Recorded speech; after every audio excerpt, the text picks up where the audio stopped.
But now, John the Baptist is in a dungeon. He is stuck. He is trapped, and this is the most uncomfortable of things, and he's only got time on his hands. He's allowed some visitors, his disciples that come, disciples that have been watching Jesus and the ministry of Jesus.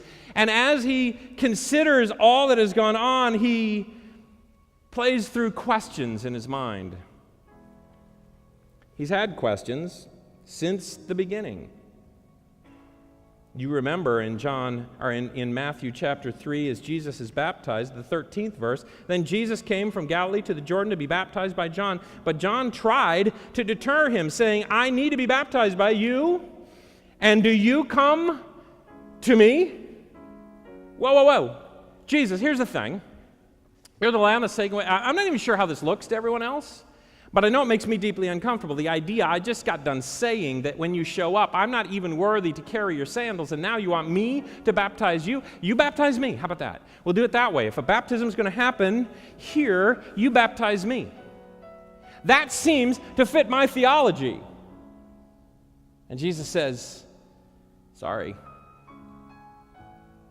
I realize this makes you uncomfortable. It doesn't fit what you've been thinking, but you baptize me, and he does so. And sees a dove descend, hears the voice of God, this is my Son in whom I am well pleased. And so we make it all the way then to Matthew chapter 11. When these questions come to a boil, and finally John the Baptist cannot help himself, gathers a couple disciples and says, would you go to Jesus and ask him this question?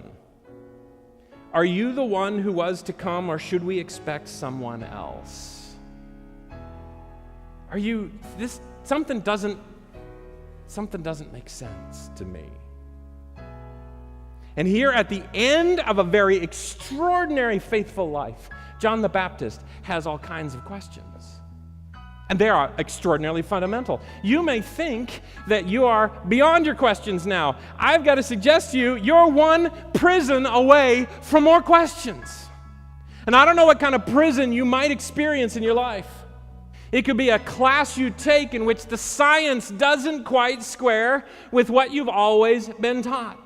It could be because you have struggled with your sexual identity for years, silently, and the prison walls erected around you are just too much anymore. It could be bigotry, sexism. It could be the behavior of the church that will crowd out the rays of the sun with ever